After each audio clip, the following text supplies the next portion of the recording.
Γεια σας. Τι θα λέγατε σήμερα να φτιάξουμε κόκορα κοκκινιστό με χοντρό μακαρόνι.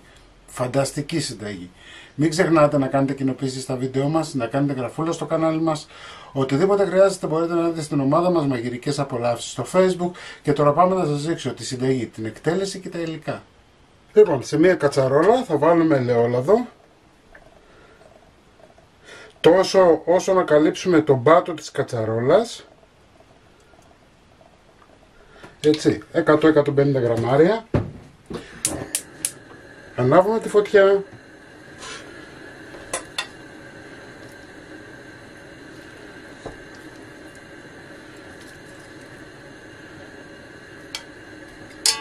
Θα βάλουμε το κοτόπουλο μέσα.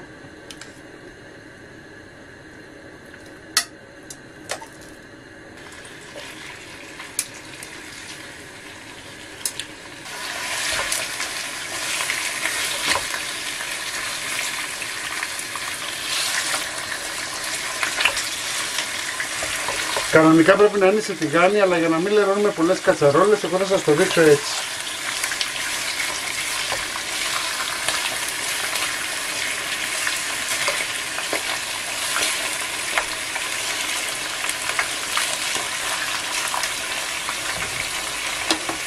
Αφήνουμε να τηγανιστεί καλά ο κόκορας.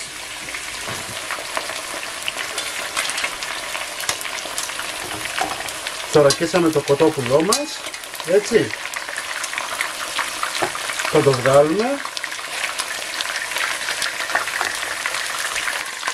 Ένα ψιλοκομμένο κρεμμύδι.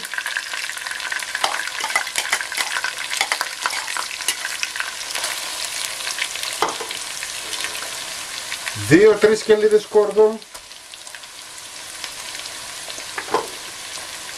Εγώ βάζω και πιπεριά φλωρίνης, γίνεται πολύ νόστιμο. Έτσι, 2 πιπεριές φλωρίνης.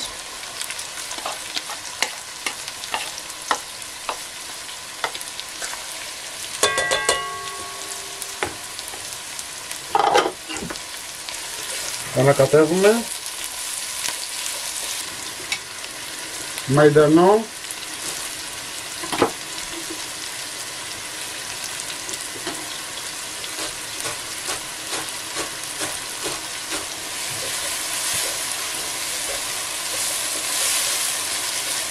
Αφήνουμε να σουταριστούν καλά.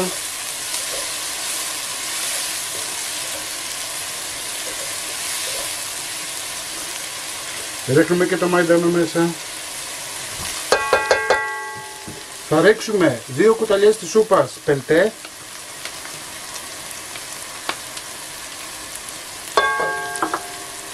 Μία κουταλιά του γλυκού ζάχαρη.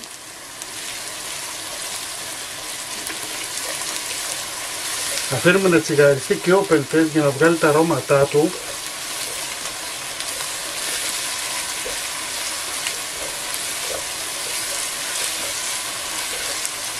Μπορείτε να χρησιμοποιήσετε γαρίφαλο, μπορείτε να χρησιμοποιήσετε κανέλα, δάφνη, μπαχάρι, έτσι. Εγώ δεν χρησιμοποιώ. Όταν έχεις καλή πρώτη ύλη, καλό είναι να μην βάζεις τέτοια μπαχαρικά.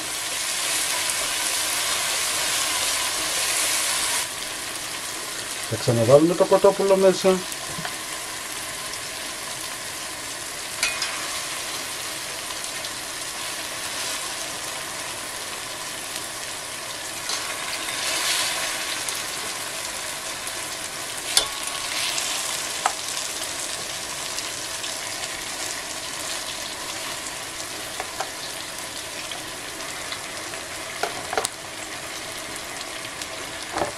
Δεν πετάτε το ζουμάκι, ρίχνετε και αυτό μέσα. Θα βάλουμε τώρα αλάτι.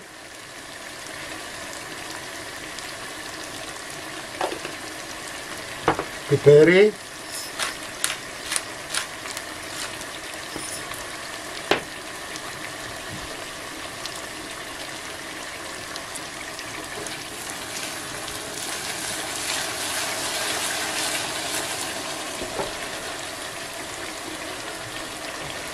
Λοιπόν, θα σβήσουμε με κρασί.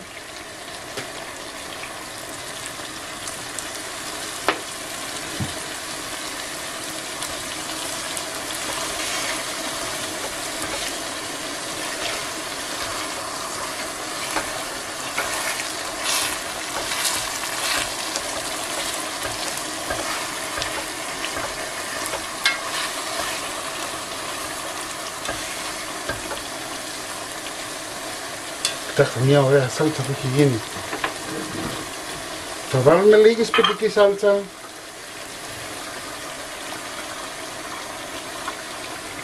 Ζεστό νερό.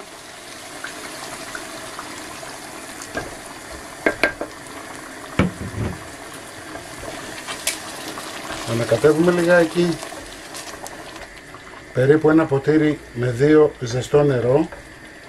Έτσι, και τώρα, ναι, ξέρω, θα σας φανεί ότι είναι σούπα, όμως θέλουμε να βράσει με το συγκεκριμένο νερό. Δεν θέλουμε να προσθέσουμε άλλο, οπότε σκεπάζουμε το καπάκι και το αφήνουμε να βράσει σιγά σιγά μέχρι να είναι έτοιμο το κοτόπουλό μας. Περίπου μία ωρίτσα.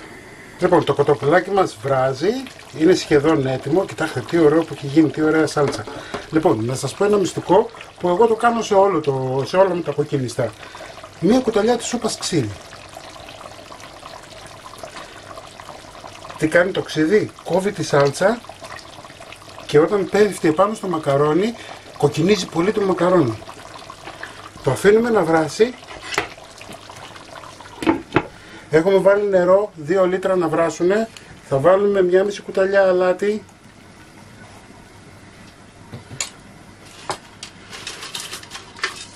Θα βάλουμε μακαρόνια νούμερο 5 χοντρά.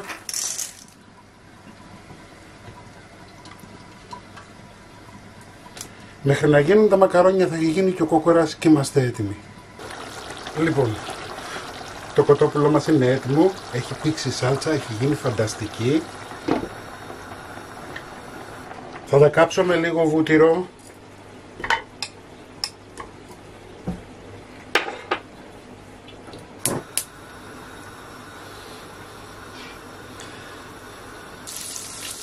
Περιμένουμε να κάψει καλά το βούτυρό μας για να μπορέσουμε να τσιγαρέσουμε τα μακαρόνια. Εμάς έτσι μας αρέσει, μπορείτε να μην το κάνετε.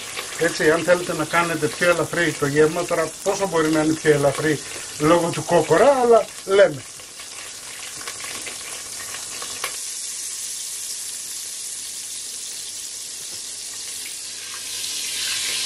Ρίχνουμε τα μακαρόνια μέσα.